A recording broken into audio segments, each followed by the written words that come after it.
In this video we're gonna see that interfacing of heart rate monitoring system with Arduino UNO. So we're gonna use the Arduino UNO here as a main controller,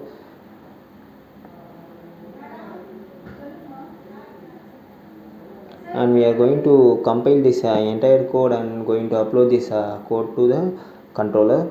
We're gonna compile it first, and then we want to check everything is correct, and we are going to upload and work out this code.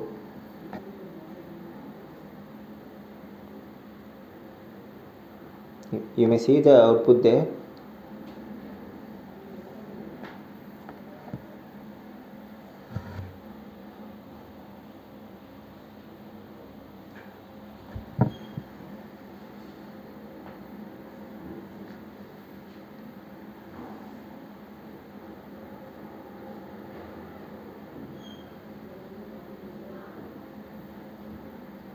Thank you.